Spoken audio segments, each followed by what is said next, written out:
Yes Vijayabhaskar Reddy గారు, ఇందాక మీది ఏదో సిగ్నల్ కట్ అయింది. Welcome back to prime nine topic. So overall గా చూస్తే విజయభాస్కర్ రెడ్డి గారు, మీరు వినిపిస్తుందా నా వాయిస్? సార్ విజయభాస్కర్ రెడ్డి గారు ఒకసారి ఒకసారి వినపడుతుంది.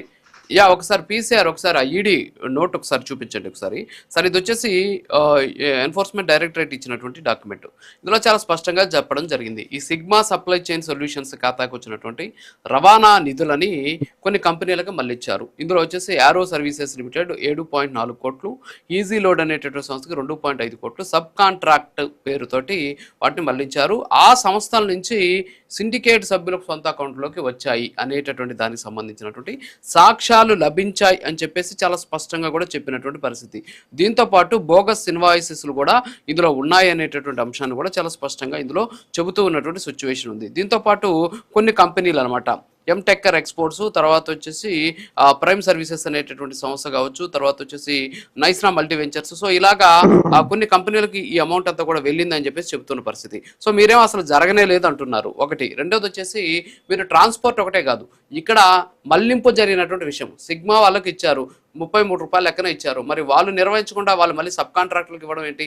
సబ్ కాంట్రాక్టర్లకు ఇచ్చినటువంటి కంపెనీల పేర్లు ఏవైతున్నాయో వాటికి సంబంధించినటువంటి షెల్ కంపెనీలు, వాళ్ళకి ఏమాత్రం అనుభవం లేదు. వాళ్ళ కంపెనీలు పెట్టింది ఈ మధ్య కాలంలో అసలు కంపెనీకి సంబంధించినటువంటి సమాచారమే లేదు. మరి వాళ్ళకి సంబంధించినటువంటి బ్యాంకు ఖాతాలు పరిశీలిస్తే వాటిలో నుంచి ఎవరైతే ఇప్పుడు చెబుతున్నటువంటి వీళ్ళకి సంబంధించినటువంటి సిండికేట్ సభ్యుల పేర్ల మీదకి అకౌంట్లోకి అమౌంట్లు ట్రాన్స్ఫర్ అయినాయి. ఇదంతా కూడా చాలా స్పష్టంగా ఉన్నటువంటి పరిస్థితి. అయినా సరే స్కామ్ జరగలేదు అని మీరు అంటున్నారు. సో ఎలా చూడొచ్చు అసలు?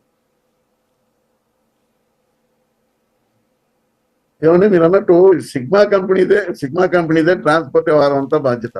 వాళ్ళు ప్రైవేట్ వాళ్ళకి ఇచ్చుకున్నారు. 4-10 లారీలు ఉన్నాయనికి ఒక ఆయనకి ఇచ్చాడు, లేకపోతే ఇంకొక కంపెనీ ఆయనకి ఇచ్చాడు, ఇంకొక కంపెనీ ఆయనకి ఇచ్చాడు. ఆ నేపథ్యంలోనే తూర్పుగోదావరి, పశ్చిమ గోదావరి జిల్లాల్లో కూడా ఇచ్చుకున్నారు. ఇచ్చుకున్నప్పుడు మీరేమైనా ఈ ఈడీ కానీ లేకపోతే ప్రభుత్వం కానీ ఈ కారుమూరి నాగేశ్వరరావు గారికి సంబంధించినటువంటి సంస్థ లేకపోతే ట్రాన్స్పోర్ట్ కంపెనీ కానీ ఏదైనా వాళ్ళ పేరు మీద ఉందా? ఎక్కడా లేదు. ఫ్రెండ్షిప్ నేపథ్యంలో అక్కడ సుదర్శన్ కంపెనీ అనే అతను వాళ్ళు ట్రాన్స్పోర్ట్ తీసుకున్నారు పశ్చిమ గోదావరి జిల్లాలో. ఆ కంపెనీ వాళ్ళు తీసుకున్నంత మాత్రాన ఫ్రెండ్షిప్ ఉండకూడదు అంటారా? ఒకటి, ఒకవేళ ఫ్రెండ్షిప్ ఉన్నా కూడా ఏదైనా అమౌంట్ నీకు నాకు అవసరమైతే తీసుకొని సర్దుబాటు చేసుకోమా? ఆ రకమైనటువంటి కార్యక్రమాన్ని పట్టుకొని ఇవాళ వాళ్ళని ఉద్దేశపూర్వకంగా ఇరికించాలనే ఉద్దేశం తప్పితే వేరే ఉద్దేశం లేదు.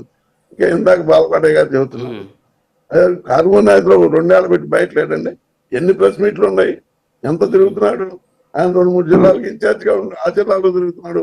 ఎప్పుడు లైవ్ లైట్ లోనే అవపడుతున్నాడు. నిన్న కూడా ఆయన నన్ను అరెస్ట్ చేయలేదని ఇచ్చాడు. ఎందుకు మాట్లాడతారు? ఏ ఉద్దేశంతో మాట్లాడతారు? అధికారం ఉంటే ఏది మాట్లాడతారు చెల్లుద్దా? మీ పత్రికలు ఏది రాస్తే అది కరెక్టా? ఆ పత్రిక రాజ్యంలో రాయలేదో పాపం చూడలేదు.